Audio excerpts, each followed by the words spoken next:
Bom, na semana passada a gente viu, né, sobre, de certa forma, ali um prólogo da nossa programação, o que que a gente vai ver, como a gente vai ver, quais partes a gente vai se atentar menos, quais a gente vai se atentar mais. Então, de certa forma, a gente já programou o que a gente vai estar vendo nesse curso. A gente também fez uma breve análise, né, sobre história e historiografia, como vocês puderam ver na semana passada.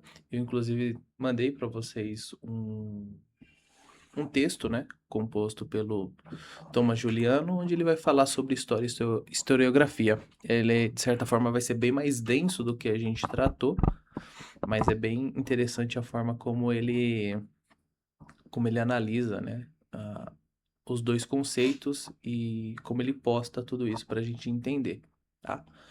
Então, tendo tudo isso em mente, tendo tudo que ele falou, tendo aquela percepção de desprendimento dos nossos valores, né, para a gente conseguir fazer uma boa análise histórica e não ser anacrônico, né, em relação ao que a gente está vendo e como a gente está vendo.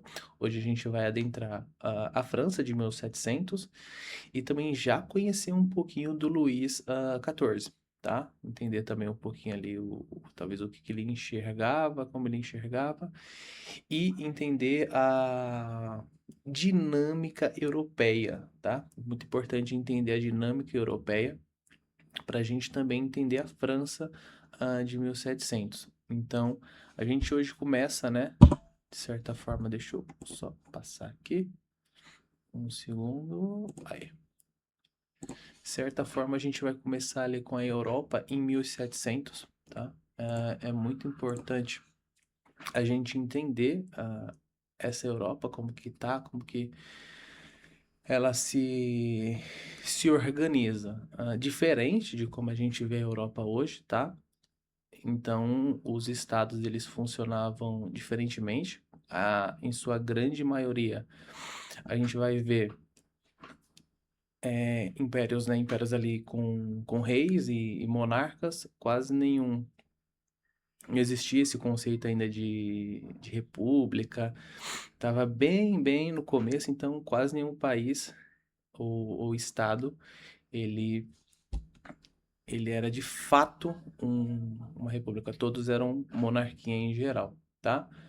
A gente está ali quase 90 anos antes da queda de Bastilha, que é o marco, o marco civil ali que realmente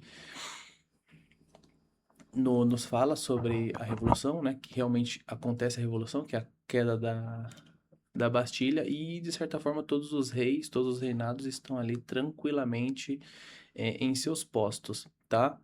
A Espanha, que a gente vai falar Espanha, onde vocês, não sei se vocês conseguem ver abaixo aqui da França, tá? Escrito em Crow of Castle, né? Que é Spanish ali, certo? Eu falei Crow of Castle é onde tá a Espanha de, não sei qual cor é essa, mas um verde, né? Musgo ali. E de certa forma a Espanha, no século passado, era uma grande potência europeia. Então, tanto a Espanha quanto Portugal, eles dividiam o, o grande reino da Europa no sentido de ser ah, os grandes impérios, né? E de certa forma a Espanha, em 1700, ela já não tem mais o brilho que outrora ela teve. Ela está enfraquecida, tá? É claro que tem todas as questões políticas e econômicas dela, por entrar em muitas guerras, financiar muitas guerras, tentar defender o seu próprio império, então isso acaba gerando ali, né, uma instabilidade e um fraquejamento do Império Espanhol, tá? Então, com isso, a gente já não tem uma Espanha tão forte, né? A gente começa a ter, então, uma Inglaterra, uma França, uma Holanda sendo inimigas ali do processo espanhol em relação ao seu império. Então ela começa a vir a perder a sua força, tá? Principalmente ali por volta de 1701 a 1714. Por quê? Porque neste período o rei, né, o rei espanhol, ele acaba morrendo E aí ele não tem filhos. Ele não tem filhos para sucessão, tá? Então, como ele não tem filho para sucessão, a gente acaba vindo o mais próximo da linhagem. E o mais próximo da linhagem era o Felipe V. E o Felipe V, ele era rei do Luís XIV, o rei atual daquela França. Então, o que isso acaba culminando? Isso acaba culminando numa, de certa forma, preocupação dos estados ao redores, porque o fato do neto ali, do Luís assumir o Império Espanhol, faz com que os estados circunvizinhos sintam-se com medo da potência que a França viria a se tornar. Por quê? Pelo fato de serem membros de família muito próximas, eles vão automaticamente ali ser um império só, podemos dizer assim. Então, França e Espanha, eles vão estar tão próximos em quesito de família mesmo, que eles vão ser praticamente um império só. E isso fomenta todo os estados vizinhos, né? Então, a gente vai ter ali, então, a Inglaterra, a gente vai ter o Sacro Império Romano Germânico, que é a Áustria, enfim, né? A gente vai ter a República Holandesa e a Grã-Bretanha, num geral, se unindo para lutar contra esse reinado de Filipe, né? Então, a França se alia à Espanha para defender o seu rei, né? O seu rei Filipe V, porém, eles não estão tão fortes para estar aguentando essa campanha militar ali da aliança, né? Que a aliança é composta justamente por esses países que são em oposição ao reinado de Filipe. Para que isso aconteça, eles começam a atacar as cidades tanto francesas quanto espanhola e chegam inclusive a expulsar o Filipe da cidade em que ele está, né? Se eu não me engano, Saragoza, né? Mas eu só preciso ou não sei se é na verdade Saragoza ou Madrid, preciso só confirmar essa questão. Mas enfim, eles chegam a expulsar o Felipe, né, nessa campanha militar da Espanha. Então ele sai fugido. Só que acontece um, um grande evento ali, onde o imperador austríaco ele morre. Então ele morre em 1705, mais ou menos. E aí, de certa forma, o cara que estava ali para substituir, né, o reinado espanhol, então a Grande Aliança ela tinha um cara para substituir no reinado da Espanha, né? Então Felipe ia ser disposto e entraria o nome, né, a pessoa que a Grande Aliança tinha para adentrar ali. Porém, o imperador austríaco morre. Então o arquiduque ele herda o trono, né? E o arquiduque, ele vai ser o grande nome, de certa forma, que adentraria o governo espanhol. Então, o que aconteceu aqui, né? Fica um pouco confuso com os diversos nomes, mas o que aconteceu assim, de certa forma? Felipe V, ele assume o reinado espanhol.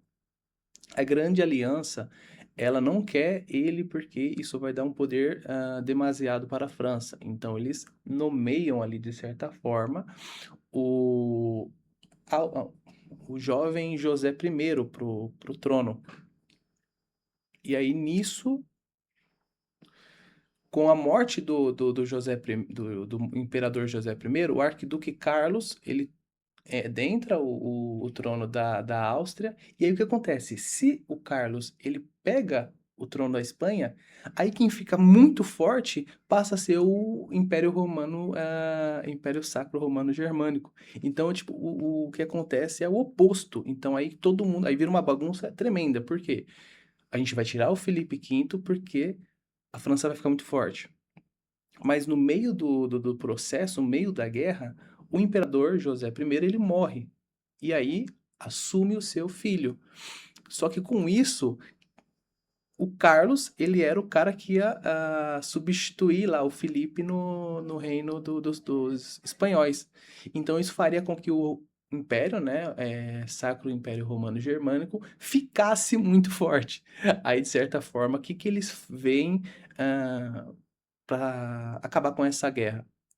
Eles fazem uma trégua ali, que é o Tratado de Utrecht, em 1414, e esse tratado ele faz com que a Espanha ceda algumas de suas terras, então ali o norte, o sul da Itália, ele vai dar, né, o sul da Itália, e também vai dar algumas colônias na América do Norte. Então isso vai fazer com que o Império Espanhol enfraqueça em poder e aí eles permitam, né, a Grande Aliança permita que Felipe V volte para a Espanha e volte ali a reinar, tá? Então é isso que acontece. Felipe assume, uma galera fica com medo da força francesa, né?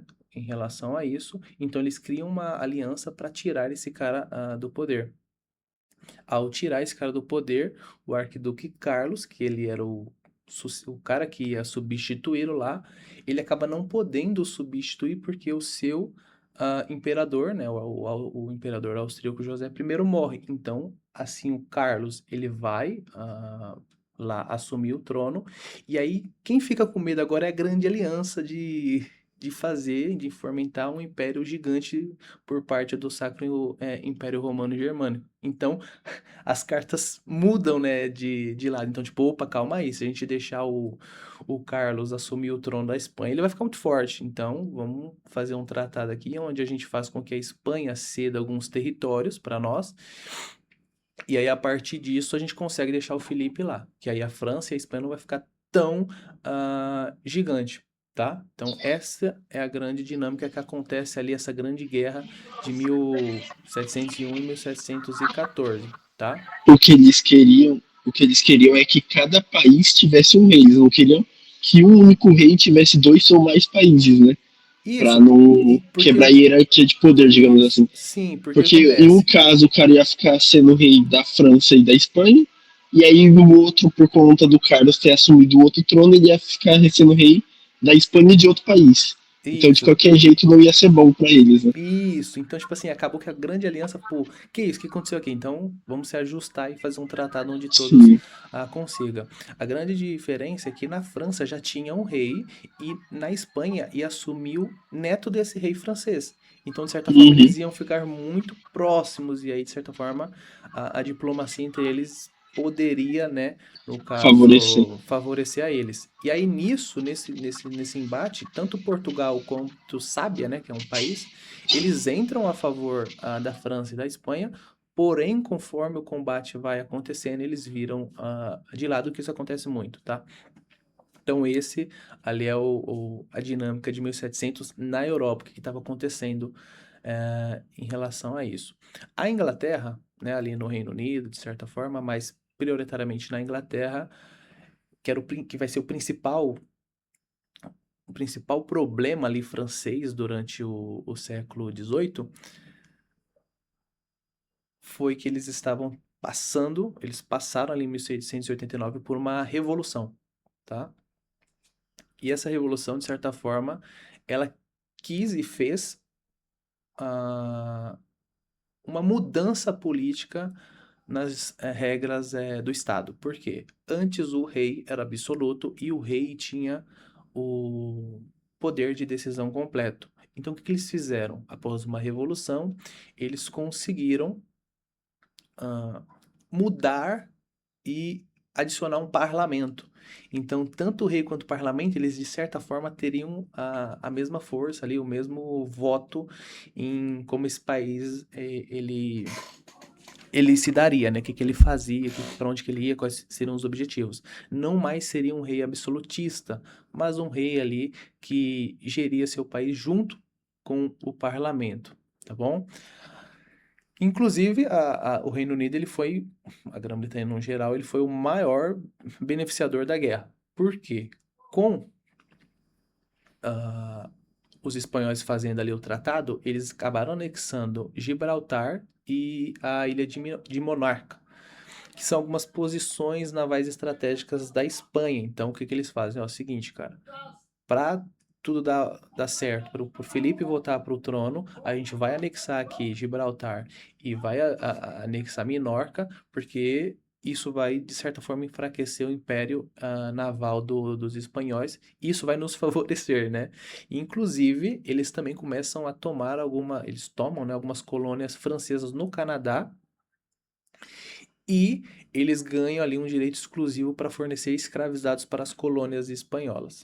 Então, de certa forma, o império mais beneficiado da guerra foi a Grã-Bretanha, né, que conseguiu todas essas posições estratégicas, inclusive conseguiu ali fomentar sua própria economia, enquanto os outros países, de certa forma ali, saíram perdendo. A Espanha saiu perdendo, né, porque perdeu as suas posições estratégicas e a França, de certa forma ali, perdeu porque gastou um valor exponencial para a guerra, tá?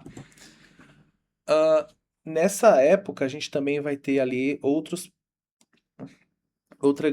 grandes potências, né? Então, a gente vai ter justamente o Sacro Império Romano Germânico, tá? Como que funcionava esse império, né? Basicamente, ele era governado ali por um imperador, que normalmente era da casa de Habsburgo. Habsburgo, que inclusive era ali próximo à Áustria, tá? Esse imperador, ele normalmente era rei tanto da Hungria quanto da Áustria. E aí, a partir disso, ele ganhava o direito de ser o imperador desse império. O império, ele era basicamente pequenos estados, então assim, não era, né, um grande império, por exemplo, como a França, mas eles eram pequenos estados que faziam uma coalizão e essa coalizão decidia como seguiria o rumo desse grande império, tá? Então, é basicamente ali diversos estados menores onde eles fazem uma coalizão para decidir as coisas. E aí, de certa forma, tem os seus, podemos dizer ali, os seus reis, né? Cada um desses estados, e eles prestam a um imperador. Porém, esse imperador ele não tem um poder absoluto sobre tudo que estava acontecendo nesse império. De certa forma, ah, eles decidiam tudo praticamente juntos, tá? Então, todos eles ali acabavam decidindo juntos o caminho desses grandes estados. Então, sempre que acontecia, por exemplo, alguma coisa decidir, eles faziam ali um Reichstag, né? Reichstag basicamente é a junção desses estados, e aí a partir do Reichstag eles conseguiam organizar a política interna e como eles se organizariam, tá? Uma dúvida. Oi. Referente à reforma parlamentarista, ela aconteceu somente na França ou somente na Espanha, de forma imposta pelos outros países? Na verdade, Então, são duas perguntas, né? Primeiro, se ó, é só na Espanha. Segundo, se foi imposto pelos outros países que na fizesse isso. verdade, o regime parlamentarista foi no Reino Unido, na Grã-Bretanha. A Espanha Entendi. ainda não estava, a Espanha ainda estava num regime monarca ali, de certa forma, absolutista, onde o rei tinha o direito final ali de voto. O que aconteceu, o regime parlamentarista aconteceu na Grã-Bretanha, né? Que é a Inglaterra, a Irlanda, entre outros países Aham. ali. Então ali o rei ele tinha um poder e aí a população se rebelou para que mudasse o modelo de governo para um modelo mais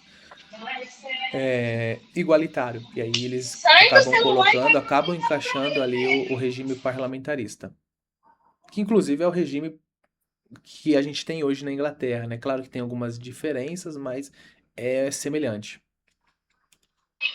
Entendi. E aí, nesse caso, o rei da Espanha ele chegou a mudar ou ele permaneceu como sendo Luís V, né? Não, Ele, foi o Felipe V. Felipe ah, V. tá. Felipe V. Ele, Felipe V, ele ele continuou acaba. sendo rei da França Isso. e da Espanha. A coalizão, de certa forma, ali, a aliança jogou ele para fora da Espanha, ele teve que sair do seu palácio, Uhum. fugido, mas aí, conforme a morte do imperador do Sacro Império Romano Germânico, o sucessor que era para assumir a Espanha, ele acabou indo para a Áustria. Então, os caras com medo falou, não, então vamos organizar isso aqui politicamente, tirar alguns Sim. reinos, algumas colônias da Espanha, porque aí enfraquece eles e eles não ficam tão fortes. Ah, entendi. Aí que o Reino Unido se beneficia, porque é o Reino Unido que consegue pegar as melhores posições estratégicas e consegue um acordo comercial legal ali através do através da comercialização de escravos, Entendi. tá? Tá. Então, voltando, né, aí a casa de Habsburgo, que ela era basicamente ali o responsável por ser o imperador desse império, tá? O império ele é dividido basicamente numa metade ocidental e numa metade oriental. O ocidental era basicamente pequenos estados alemães, como eu mencionei, que o foco deles basicamente era sempre ali em fazer o comércio, girar o comércio ali, funcionar de certa forma ali através do comércio. E a parte oriental, que era uma parte mais livre, ele estava voltado pensando ali numa expansão para os reinos ali do reino da Polônia, para o reino dos otomanos, né? Então, o, enquanto o ocidental estava focando em um comércio mais focado ali na dinâmica econômica, investimentos econômicos, comercialização entre eles, o oriental estava focado em expandir, tá? Então, eles estavam focados em expandir e, de certa forma, ali eles iam expandir para onde tinha que expandir, que era basicamente ali para os turco-otomano e para a Polônia, de certa forma, tá? A Áustria, basicamente, ela surge com, como a principal, o principal estado ali para controlar o Sacro Império Romano Germânico. Porém, ela também era um estado à parte. Por mais que o imperador normalmente fosse também o rei da Áustria, ele de certa forma tinha o próprio reinado e como ele faria ali dentro da Áustria, tá? A Áustria, ela foi muito responsável por interromper o avanço otomano, tá? Porque o avanço otomano ele já vinha de 3 séculos tomando territórios europeus e aí, de certa forma, numa guerra específica, né? Os turcos otomanos, eles se saem derrotados pela Áustria e aí eles acabam interrompendo todo o avanço turco-otomano e falam, agora vocês se segurem aqui que a gente manda nisso aqui. Então, eles acabam fazendo ali uma guerra com o Império Otomano, e aí, de certa forma, eles conseguem segurar o avanço dos persas, né, que são os persas não, desculpe, os islâmicos que estão invadindo ali a Europa, né, no século XV, então eles estão vindo invadindo ali do século XIV, XV, XVI, e aí, naquele momento, século XVII, eles conseguem segurar esse avanço otomano, tá? O Império Otomano, ele ainda domina boa parte, tá, do continente ali, tanto do continente um pouco ali do Mediterrâneo, tá? Um pouco do continente asiático, e eles estão também dominando um pouco do continente do continente europeu. Então eles eram uma potência, tá? A gente entende ali o Império Otomano como uma potência absurda, tá? Eles já não estavam tão fortes, porque ao expandir de certa forma, para você conseguir controlar um território maior, é mais custoso, mais complicado. Então ali os turcos otomanos, o sultanado, né? Eles acabam começando a enfrentar problemas, porque eles perdem a expansão territorial que eles estavam fazendo, então eles passam a perder ali uma guerra importante contra os austríacos e eles estão começando a enfrentar problemas em relação à Rússia. Por quê? A Rússia, ela nesse momento, ela não tem uma saída tão boa para o mercado indiano, mercado de especiarias. Então o Pedro, né? Pedro, um grande imperador da Rússia, ele buscava acesso ao Mar Negro, né? Então, o que que ele precisava fazer para buscar acesso ao Mar Negro? Ele precisava urgentemente estar pegando os territórios turco-otomano. De certa forma, não dá tão certo o plano dele, ele começa a sair derrotado em alguns confrontos e ele acaba indo pro outro mar, pro Mar Báltico, tá? Já o Império Otomano, ele vai ficar ali, de certa forma, não vai crescer mais do que isso, ele vai ficar para ali do jeito que ele tá e vai perdendo terra aos poucos, tá? O Império Otomano, inclusive, ele é um império que vem da queda, inclusive de Constantinopla, né? Quando o império dos romanos orientais, eles caem, aí de certa forma assume os seus territórios o Império Otomano, tá certo? Tranquilo, deu para entender mais ou menos como está o bloco europeu ali em 1700? Confuso, mas deu para entender. Mas é muita informação, realmente. Porque de certa forma a gente vai ter as grandes potências como França, Império Sacro Romano Germânico, e aí dentro do Sacro Império Romano Germânico a gente vai ter a Áustria, vai ter alguns estados menores, tá? A Áustria faz parte Da coalizão do Sacro da Império Romano coalizão, Germânico. Vocês podem certo? pensar esse império como um império, como a ONU. Era Uhum, basicamente uma ONU, entendeu? Então é uma analogia muito boa e muito clara em relação a como eles se formavam, entendeu? É estados é, menores que eles formam uma coalizão e formam um grande império, tá certo? E aí a gente vai ter a Grã-Bretanha como uma grande potência daquele momento, a França também é uma grande potência, a Espanha está perdendo, mas ainda é uma forte concorrente ao Império, e a gente tem também Portugal. Já do lado oriental, a gente vai ter ali os turco-otomanos e a gente vai ter a Rússia começando a crescer. Por quê? Porque Pedro começa a trabalhar a sua economia interna para também crescer o seu império. Tá bom? tá bom. Vamos lá. É porque acaba sendo bastante nomes, tipo, tem o rei da França, tem o rei da Hungria, tem o rei da Áustria, vai ter o imperador Tem do os Império Romano Germânico. é que também tem muito contexto, que nem o Império Germânico, para mim, é só a Alemanha, não é? Aí tem Não, os não, mano. otomanos, aí tem os otomanos e os islâmicos, e eu nem sei se eles são as mesmas coisas ou não. E aí também tem Constantinopla, que eu nem sei quem é esse cara, mas tudo bem. É que é Constantinopla uma cidade. Quando da onde? ali da região oriental. Por quê? O Império Romano, para você entender, ele dominou tanto o Oriente quanto o Ocidente. O Ah, Ocidente, sim. o Ocidente cai primeiro.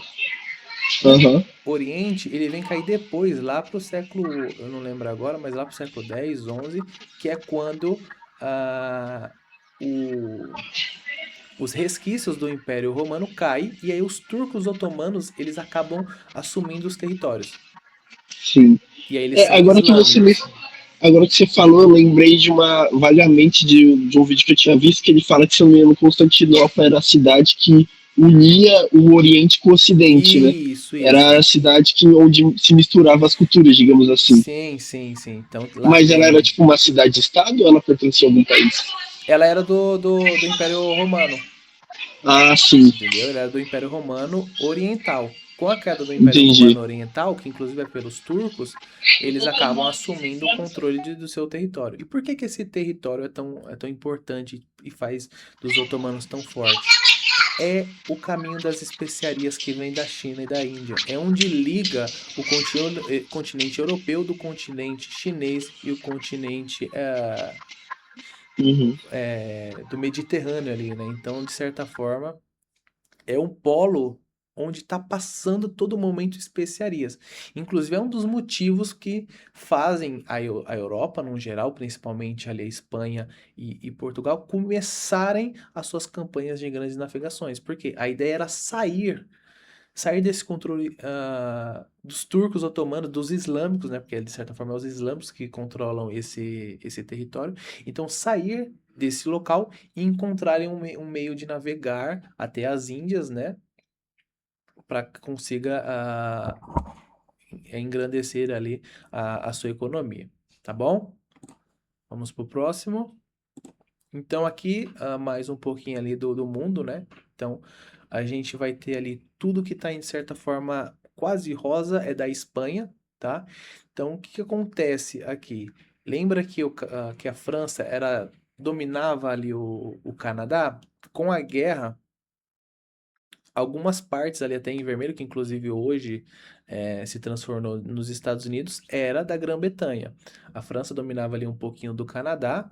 Olha o tamanho do Império Espanhol. Cara, o Império Espanhol era basicamente ali o México inteiro.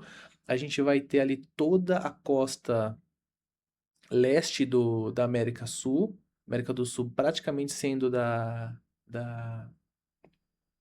da Espanha. Portugal basicamente controla ali a região mais do Brasil, tá?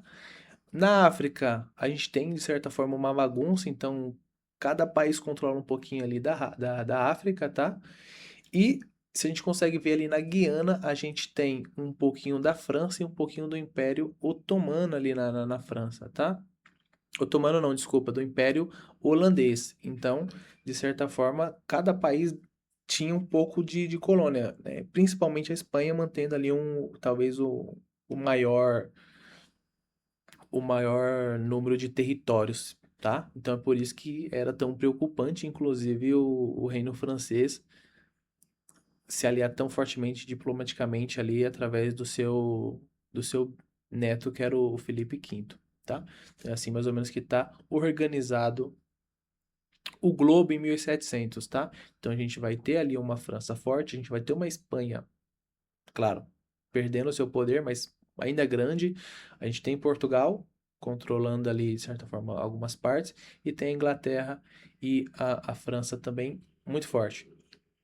Pode não parecer, mas um país que é muito forte nesse tempo é a própria Holanda, tá? Os Países Baixos nessa época, eles acabam tão ali brigando em todo o globo por territórios também. Então, vamos lá para a questão de religião, tá? Ali para você ver a religião da Europa no geral, ali em cores, é bem diversificada em relação à cristandade, tá? Então, a gente vai ter uma mudança, embora ali no início eles se iniciem todos pela dinâmica católica, conforme as reformas vão acontecendo, a gente vai tendo ali uma diversificação do cristianismo. Então a gente tem uma França que era totalmente católica, tá? Inclusive ajuda a entender um pouquinho do antigo regime. A Inglaterra já tinha passado por alguns tipos de reformas e se tinha transformado em anglicana, tá?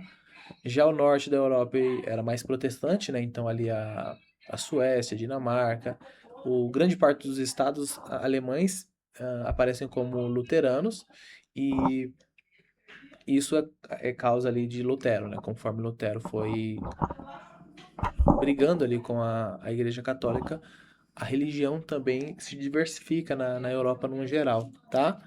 Já o leste, então a Rússia ali, os Balcãs, parte dos Balcãs era ortodoxo, tá? Então fazia ali parte da Igreja Católica, mas era a Igreja Ortodoxa, tá? Já o Império Otomano era em grande maioria ali islâmico, tá? Então a gente tem uma guerra muito forte, inclusive entre os austríacos e os islâmicos, né? Ali e a maioria dos países, né, pelo menos grande parte, ela sofria influência do Papa, tá? A gente tem a Espanha, Portugal e estados italianos sendo muito fervorosos em relação ao Papa, né? O que o Papa disse é lei. A gente tem a França como um país católico, mas o rei, de certa forma, ele não acatava todas as decisões papais, tá? Então, o que o Papa às vezes decidia, dependendo ali, o rei ele não seguia, ele buscava limitar para que ele não perdesse, de certa forma, a sua autonomia, tá? Diferente, por exemplo, de estados como Espanha, Portugal, entre outros estados italianos, além de comunidades polacas e por aí vai, tá? A Irlanda, por mais que fosse na Grã-Bretanha, a Irlanda ainda ali era bem católica, tá? Então todos esses países eles ainda seguiam ali uma uma vontade papal em relação a isso. Isso é importante para a gente entender também por quê. De certa forma, isso hoje não é mais, tá? Mas naquela época, se você tivesse num barco, né? Num barco francês com a sua bandeirinha francesa e você fosse católico, se você visse um anglicano no meio do mar, vocês se matavam. Não tinha conversa, cara, não tinha conversa. Por mais que hoje a gente tenha essa perspectiva de que não, somos todos irmãos, estamos todos em Cristo, eles não tinham muito essa parada. Além de rivais políticos e econômicos, eles também eram rivais em quesito de religião. Então, eu tenho alguns escritos, né, de franceses encontrando ingleses e não tinha essa não, era os dois se matando. Isso também valia, por exemplo, até com Espanha. Então, se os espanhóis encontrassem muitas vezes, os portugueses encontrassem os franceses, era briga, era guerra, imagine ali de outras vertentes religiosas, tá? Então era mais ou menos Certo. assim que se dominava. O norte, basicamente quase todo protestante, tá? A Inglaterra era anglicana, a Irlanda e os países ali de certa forma em torno da França, Espanha, Portugal, Itália, grande parte da Itália eram católicos, seguindo realmente fervorosamente o catolicismo. E ali uma parte da região da Áustria e comunidades polacas também, né, ali próximo da Lituânia, eram cristãs católicas, tá bom? Ok. Já que a gente está entendendo um pouquinho, por mais que é muita informação, né? É muita informação vinda ali de uma Europa, né? Tudo que está acontecendo, todas as guerras, todas as dinâmicas econômicas. Agora a gente vai entrar um pouquinho na França, tentar entender um pouquinho como que a França se organizava. Muito parecidamente com o Império Romano Sacro Império Romano Germânico, a França ela também possui uma dinâmica de províncias, tá? Então, de certa forma, ali a gente pode até pensar como pequenos estados dentro do país. Tá? Então, ali a gente vai ter a Normandia, vai ter a Bretanha, e de certa forma elas têm as próprias identidades locais com suas próprias leis locais, costumes, impostos e dialetos próprios. Então assim, por mais que eles eram um país unificado, os estados eles tinham muita independência, tá? Eles, claro, serviam ao rei, mas normalmente eles eram estados ali, de certa forma, podemos até dizer, independentes em relação para suas próprias leis, como eles geriam e tudo mais. E normalmente vão ter casas nobres em cada província. Então, muito provável cada província era regida ali por um nobre que organizava as leis e os costumes locais. E aí eles serviam para o governo inteiro, tá? Vamos lá. Rei Luís, ele se tornou rei já cedo, tá? Então, 4 anos de idade ele já estava se tornando rei, por volta de 1643. Então, ele assumiu o trono muito cedo. Pelo fato dele ser uma criança, então, ficou responsável pelo reinado a sua mãe, a Ana da Áustria. Então, a gente já começa a perceber mais uma pessoa da Áustria, que eles faziam muito isso. Ah, basicamente, eles casavam entre si, né? As próprias famílias se casavam para manter, de certa forma, ali a pureza do pureza da linhagem, né? Então a gente tem a Ana da Áustria como a principal responsável por exercer o governo, porque o seu filho, né? O rei Luís XIV, ele não tinha condições ali, já era uma criança ainda. Auxiliando ela, a gente tinha um cardeal, Ulis Mazarin. Tá? Ulis Mazarin, ele vai auxiliar a Ana nas dinâmicas de governo, como que vai seguir, quais os planos adotados pela França. Então, somente em 61, então um bom tempo depois, após a morte do Rules, né, do Rules Mazarin, aí o Luiz ele tem ali de certa forma já a maioridade e ele toma o controle do Estado, tá? Quando ele toma o controle do Estado, ele tem claramente uma visão absolutista do que fazer. Então, ele, né, ele toma partido do seu reinado e da sua, de certa forma, providência divina em relação para ser rei, e ele manda em tudo, eu sou rei, eu vou fazer tudo que todos os objetivos vão passar por mim, tem que ser eu que vou decidir o que fazer, tá?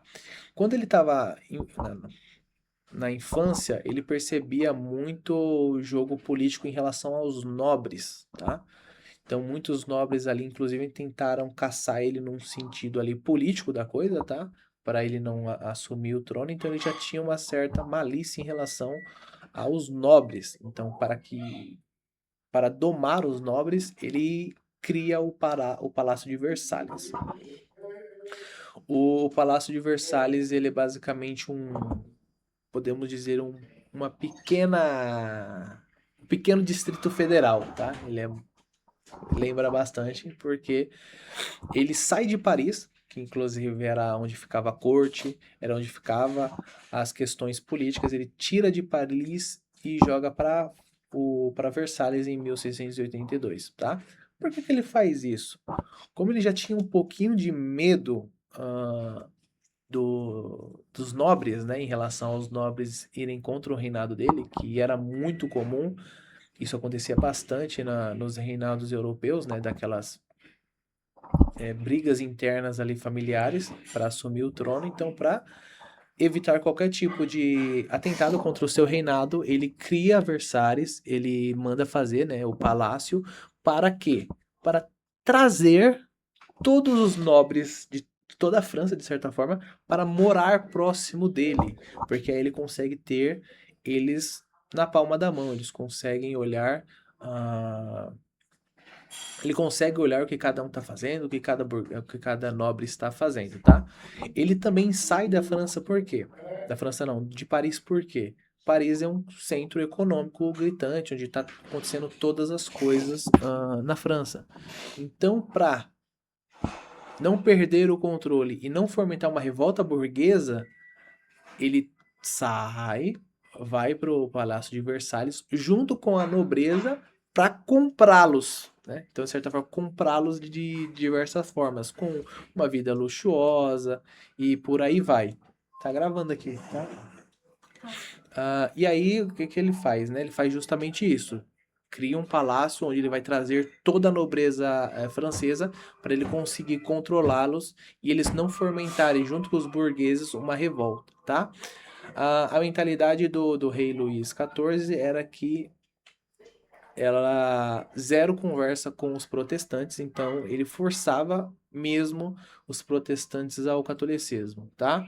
E isso acabou gerando ali ao longo do seu reinado prejuízos econômicos. Aqui a gente tem uma fotinho de Versalhes, tá? Para vocês entenderem ali mais ou menos. Então, Versalhes não era só um palácio, era como se fosse realmente um distrito federal, onde tinha casas para morar, a gente tinha diversos locais ali para descanso, para festas e por aí vai, tá? Então, ele tira ali, de certa forma, a capital política de Paris e joga para esse palácio em Versalhes, tá? Onde ele vai fazer ali todo a diplomacia dele interna e internacional para que ele conseguisse domar todos os nobres, tá?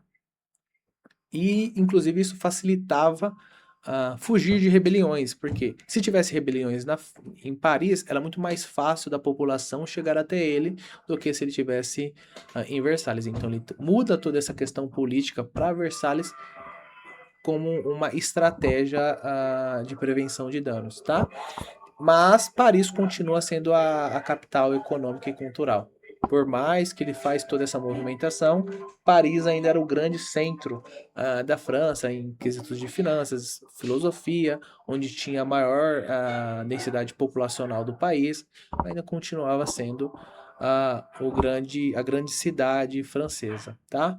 Aqui a gente tem um mapa de Versalhes feito por Jean de La Grive, onde a gente consegue ter mais ou menos uma dimensão de Versalhes, né? Então, a gente tinha a entrada principal, né, onde tinha ali próximo o pátio de honra e o Palácio de Versalhes. A gente tinha uma cidade, né, que era bairros planejados para que o pessoal do governo morasse. Então, assim, era muito bem orquestrado para que a nobreza viesse e morasse ali, tá? A gente tinha uma região aqui em azulzinho onde era os estábulos reais. A gente tinha uma fonte de Apolo, né, que é essas duas linhas Rosas, que inclusive era próximo ali do Grande Canal da Cruz, tá? A Grande Canal é um canal enorme, enorme, enorme, enorme, em formato de cruz, onde eles conseguiam fazer passeios de barcos, festas em barcos e por aí vai, tá? A gente também tem ali os bosques, né, que é os jardins temáticos, onde Maria Antonieta, inclusive, ficava bastante, tá? E normalmente ficava ali a rainha. A Maria Antonieta vem bem depois. E por fim a gente também tem os Jardins da Água, tá? Então a gente já percebe, já nota que Versalhes não era um pequeno palácio, era um enorme, quase uma cidade inteira, tá? Aqui mais uma foto atual de como era lá. Então a gente vai ter ali a cruz, a gente consegue ver ali a cruz mais atrás. A gente vai ver a entrada do palácio e vai ver atrás ali também a fonte de Latona, né? Onde acontecia inclusive as festas em geral, tá? Aqui também tem mais um mapa, né? Um mapa um pouquinho mais colorido em relação a Versalhes, para a gente entender a entrada principal, onde ficavam os estábulos, onde ficava a cidade, né? Que eram os bairros planejados, e outros locais que seriam ali mais focados em questões de cultural mesmo, né? Em relação de festa, locais apropriados para descanso da nobreza no geral, tá? Então o que ele faz? Ele justamente traz toda a nobreza para essa região porque ele vai ter um controle melhor dessa região. Por quê? Porque ele vai comprar a nobreza com artigos de luxo, com muitas festas luxuosas. Então, de certa forma, ele muda a ótica dos nobres em geral. Por quê? Antigamente os nobres eles estavam preocupados em domínios de terras, crescimento econômico, e ele consegue moldar a visão da nobreza para que a nobreza foque em ser amigo do rei, em ser o cara que vai sentar do lado do rei, em ser o cara que vai ganhar um prêmio do rei. Então ele consegue fazer uma manipulação da nobreza para que a nobreza não se revolte contra ele. É um Ele cria uma proximidade, né? Isso. E aí, de certa forma, ele tira os nobres do próprio território deles, né? Da própria França. Eles ficam presos aí ao Palácio de Versalhes, tá? Uhum. Então, isso gera custos, né? Se a gente consegue olhar ali na foto da direita, olha o tamanho deste palácio, desta pequena cidade. Então já começa aí alguns dos grandes problemas no regime de Luís XIV. Por quê? Começa a gastar demasiadamente com luxos, porque para você segurar, para você cuidar de todo esse arcabouço aí, vai ser necessário muito dinheiro para suprir os luxos que os nobres acabam tendo. É muito dinheiro para tá sendo utilizado, tá? Então vamos para o próximo. Política, organização e economia, né? Então, a gente já tem uma visão ali, de certa forma, estratégica de Luís, como que Luís regia o próprio Estado, né? Os próprios nobres. E aí, em 1664, ele, seguindo os modelos tanto ah, ingleses, os modelos ingleses, quanto os modelos holandeses, ele cria a sua Campanha Francesa de Índias Orientais, né? Então, uma companhia francesa das Índias Orientais. Por quê? Né? Qual que era a intenção disso? No século passado, ali no início do século de 17, tanto a Grã-Bretanha quanto a Holanda, elas criam companhias, né? As famosas companhias das Índias Orientais, que elas eram focadas basicamente no comércio, tá? No comércio marítimo, tá? Claro que cada um tinha as suas dinâmicas, né? Quase as duas quase sempre focadas no investimento no investimento privado, então tanto a Holanda, né, os Países Baixos, quanto a Inglaterra, eles tinham essas companhias e eram companhias de investimento privado, onde os próprios empresários financiavam, né, essas campanhas, essas companhias, para fomentar ali uma economia nos países. Só que a França acaba demorando ali, de certa forma, 60, 70 anos para construir a sua própria. Por quê? Ela começa a perceber que isso dá dinheiro, que isso está realmente levando os outros países a uma expansão, e aí a França começa realmente também a fazer a sua própria companhia, tá? Porém, ela só acontece por causa do Jean-Baptiste Colbert, que é basicamente um ministro em finanças, né? Então ele quer implementar um modelo mercantilista que vai seguir as dinâmicas dos holandeses e dos franceses não, desculpe, dos ingleses, tá? E aí ele vai criar essa companhia sobre essa idealização de fomentar uma grande companhia mercante, né? De fazer comércio de escravos, de fazer busca nas Índias pelas especiarias e por aí vai, né? Tentar controlar as rotas, porque antes disso, antes de 64, a França era muito dependente da Holanda, então basicamente todo o arcabouço marítimo que a França tinha dependia da Holanda. Então o que eles faziam? Pagavam aos holandeses para estar conseguindo fazer navegações. E aí por volta de 64 vem ali uma prioridade por parte do ministro das Finanças e também pelo rei, um financiamento estatal bruto, realmente bruto, para que eles conseguissem criar uma companhia e não mais depender dos navios holandeses, criar a sua própria marinha, né? Um dos financiamentos, né, que acontecia nesse momento, porque a gente não é tão grande, né? A França pensando, a gente não é tão grande como companhia. O que que a gente vai fazer agora? A gente está iniciando tarde, a gente precisa pegar os caras. Um dos negócios era basicamente um financiamento, tá, estatal a corsários. Então o rei ele via alguns piratas, tá? Então eles autorizavam esses piratas para atacar os navios mercantes de países rivais. Para que eles saíssem no prejuízo. Isso aqui é muito claro que eles faziam isso porque se é um corsário que está atacando um navio inglês, não é a França que está declarando guerra contra a Inglaterra.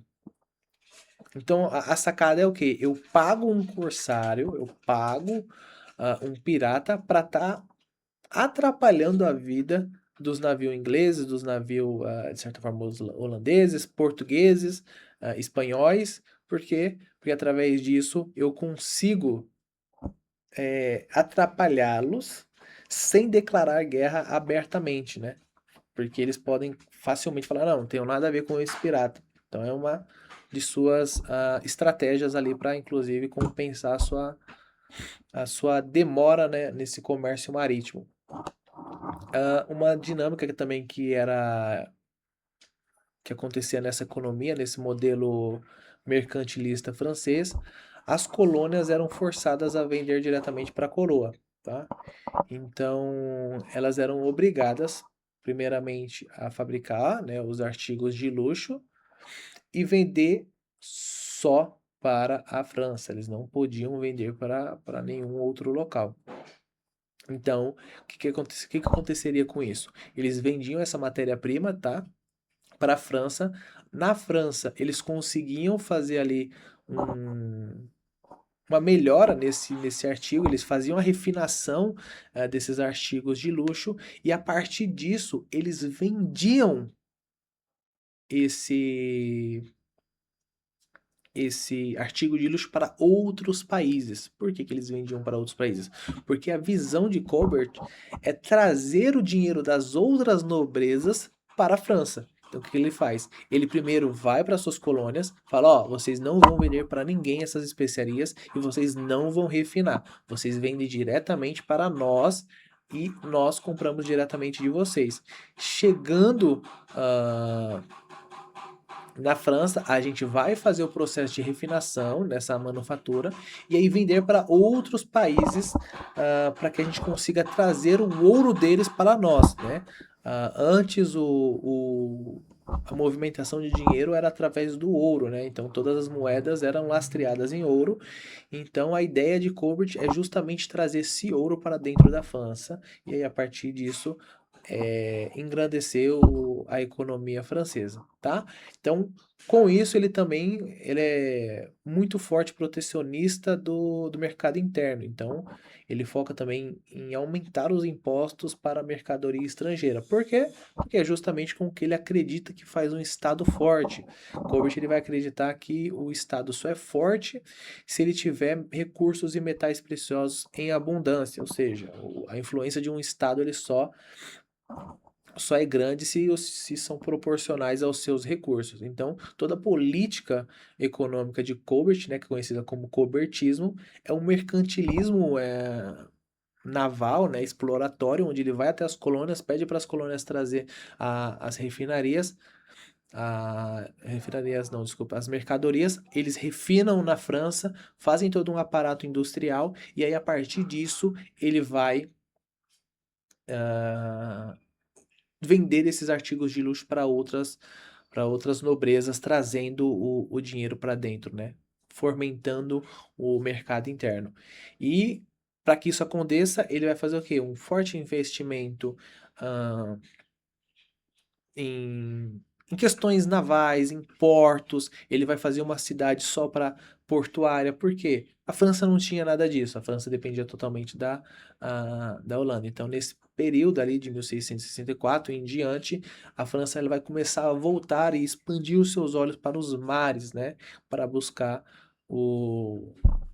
novas colônias, novos métodos de ganhar dinheiro, né? Então, eles vão tentar ali fazer um brigar maritimamente tanto com Espanha, Reino Unido, Holanda e Portugal pelas Índias. Tanto que eles chegam atrasados na Índia, tá? Então eles têm, inclusive, relatos que eles chegam 60 anos depois do Reino Unido, de Portugal e por aí vai. Então, cara, eles estão bem atrasados em relação a isso, tá? Com Luís tomando o poder, o Colbert, ele vê a oportunidade de implementar um novo modelo mercantilista, né? E isso realmente dá certo, isso realmente faz com que a França é, se torne, já era, né? Se torne mais ainda uma potência econômica, tá?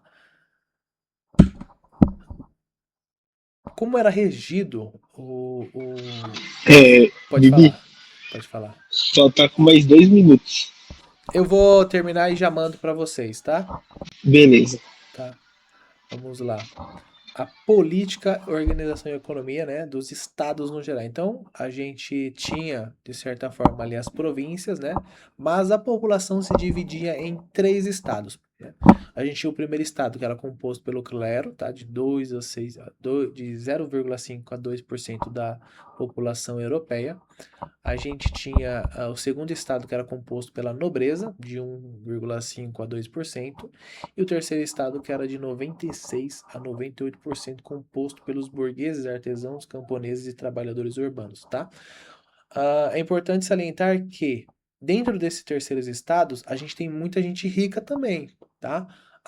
O pessoal rico não está só na nobreza, mas está também no terceiro estado com os burgueses, então a gente tem ali grandes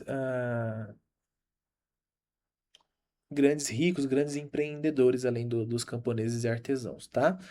A gente pode ali ter uma perspectiva de 60 mil franceses sendo o primeiro e o segundo estado, né? Então o clero e os nobres, enquanto o terceiro estado ele se concentra ali a partir de 26 a 27 milhões de franceses. Então a gente tem uma grande diferença ali entre os três estados, tá?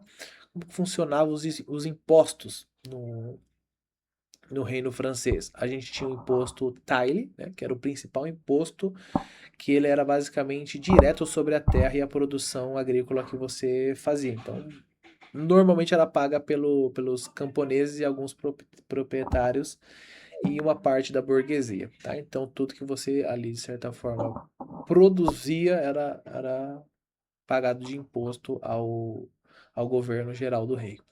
A gente tinha o Gabelle, que era o imposto sobre o sal, né? O sal, ele basicamente, cara, hoje a gente tem geladeira, mas antigamente a gente não tinha, e o sal ele servia como servia para tudo, né? Ele servia para você segurar ali de certa forma, preservar a carne, servia para questões inclusive agrícolas, dentre outras dinâmicas no dia a dia. Então o sal era muito importante lá na vida dos franceses. Então o rei ele acabava forçando o povo a comprar uma quantidade mínima de sal, tá? Que inclusive era definido pelo rei o valor. Então isso acabava fazendo o sal se tornar muito caro devido a esse modelo. Fato que inclusive incentivou, corroborou para um intenso contrabando, né? Porque todo mundo achava que esse imposto era extremamente injusto e aí justamente fomentava ali o mercado negro dele. A gente tinha também o Captation, que foi criado em 95, durante o reinado para tecnicamente ele foi criado para atacar cada cabeça. Então, cada pessoa teria que pagar, né? Independentemente de qual estado você era. Então, tanto os burgueses, quanto o clero, quanto a nobreza era responsável por estar pagando, né? Então, esse imposto ele foi feito justamente para suprir os rombos nos cofres públicos. Então, né?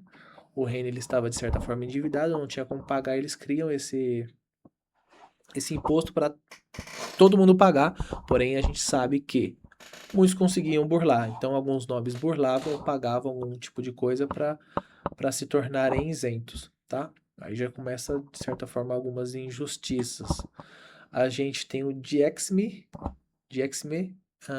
que é alguns impostos sobre a renda, que é para financiar a guerra, tá? Então, como a gente está em um, um alto custo em relação às guerras francesas, eles criam esse imposto, né?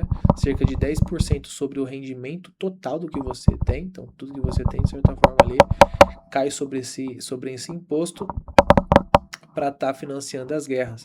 Embora também fosse para todas as ordens, o clero e alguns nobres conseguiam negociar reduções e isenções. Mais um imposto aí que eles conseguem burlar e gerar um certo descontentamento para a população, porque a população sabe que isso está acontecendo. A gente tem o AIDS, que era um imposto sobre consumo, né? Então, tudo que você consumia, ele também era já um imposto ali embutido no produto, tá? A gente vai ter o TRAITS, que era impostos alfandegários. Então, assim, você transportar um produto de uma província para outra, né? De certa forma ali o comércio interno, você tinha que pagar o imposto provincial, tá? E isso acabava também encarecendo o comércio no geral. A gente tinha o Corvée que inclusive lembra muito o salário dos padres, né? Que é congruo. Vem, acho que. Eu não cheguei a pesquisar, mas me parece que vem da mesma morfologia. E aí ele não era um imposto sobre o dinheiro, mas era um imposto direto sobre o trabalho. Como assim? Os camponeses e dentre outros, eles eram forçados a trabalhar gratuitamente pelo Estado por alguns dias no ano, né? O que eles faziam nesses dias? Normalmente infraestrutura interna do país, como estrada, pontes, entre outras obras públicas. Então, alguns dias do ano, né? O, a população em geral, ela tinha que trabalhar gratuitamente para os estados, tá? E por fim, além disso tudo, a gente ainda vai ter ali o imposto, os impostos feudais, que são por taxas que os camponeses utilizavam os equipamentos fornecidos pelos senhores feudais. Então eles vão estar pagando ali pelas terras que eles utilizavam, pelos moinhos, pelos fornos, entre outras tecnologias que eles disponibilizavam, tá? Então, além de todos esses impostos ali sobre a renda, sobre o que eles produziam, eles ainda tinham que pagar o imposto do senhor feudal, né? Que disponibilizava todo o aparato para eles, tá? E por fim, muitos desses camponeses, eles pagavam 10% do dízimo à igreja, né? Então, cara, a gente já começa a imaginar ali o tanto de imposto que não era exercido sobre as classes mais pobres dentro da França, né? O quanto que eles não pagavam de imposto para sustentar essa máquina num geral, tá? O rei, ele basicamente praticou e exerceu o governo praticamente sozinho, sendo apenas auxiliado por alguns ministros que ele mesmo escolhia. Inclusive, ele poderia tirar a qualquer momento, tá? Então, se ele tivesse ver se o ministro que ele estivesse gostando muito, a qualquer momento ele poderia tirar e escolher outro, tá? A, a França, ela era uma grande economia, talvez uma das maiores economias ali dentro da Europa, porque ela tinha, de certa forma, uma das maiores populações. Pelo fato de ter uma das maiores populações, né, no centro europeu, isso fomentava muita economia. E aí, justamente, com o plano do Colbert de fazer uma economia mercantilista, isso também gerou muitos lucros para a coroa francesa. O problema é que era muito custoso manter as guerras, tá? Então a gente tem a guerra ali de Augsburgo, né, que foi de certa forma quase 10 anos ali de guerra. A gente tem a guerra da sucessão espanhola, que a gente comentou no começo. Então isso gerava, cara, era muito custoso você manter o seu exército em guerra constante. A gente vai ter a construção e a manutenção do Palácio de Versalhes, gerando muita despesa, e aí, de certa forma, a gente também, inclusive, tendo custos ali extremamente altos para suprir os luxos da monarquia e da nobreza, tá? Para comprar a nobreza no geral, tá? E o clero e a nobreza continuavam tendo ali todo o seu recurso de isenção fiscal, enquanto o terceiro estado ele pagava tudo, todas essas campanhas militares, esses gastos com Versalhes, e isso de certa forma vai isso começa assim, de certa forma a população, mas principalmente os burgueses, né? Porque os burgueses é que tinham dinheiro, eles começam a se isso aqui não está certo, isso aqui tem que ser mudado, isso aqui a gente tem que mudar esse formato de governo. E aí, de certa forma, em 1700, a França ela é uma potência econômica, tá? Mas a gente tinha problemas claros ali na estrutura e no financiamento do Estado, tá? Então, já é um começo, né? A gente começa realmente com Luís XIV, os problemas franceses em relação a rombos extremamente altos nos cofres públicos, por mais que a gente tenha uma economia mercantilista dando certo em relação a trazer dinheiro para dentro da França, os gastos com os luxos em geral em Versalhes e os gastos para suprir as campanhas militares, isso vai começar a remoer a população no geral, isso vai começar a fomentar uma crise, né? Então, o que começa a acontecer a partir de 1670 até 1789 vai, de certa forma, deixando a população, deixando principalmente os burgueses insatisfeitos, tá? E isso vai culminar lá na frente num pensamento revolucionista, tá? Em 1715 a gente tem a morte de Luís XIV, tá? E deixa o seu bisneto no poder, Luís XV, né? Que ele vai assumir o trono. Ele deixa o trono de certa forma com os cofres públicos extremamente endividados, a França extremamente endividada, e aí de certa forma Luís XV ele assume o trono praticamente com a mesma idade de Luís XIV, com 5 anos, e pelo fato dele não poder governar, quem fica sobre a regência é Felipe II, né? O Duque de Orleans, que vai estar administrando a França de 1715 a 1723, mas ele vai tentar fazer medidas ali para que consiga pagar todos os custos do que Luís XV fez, tá?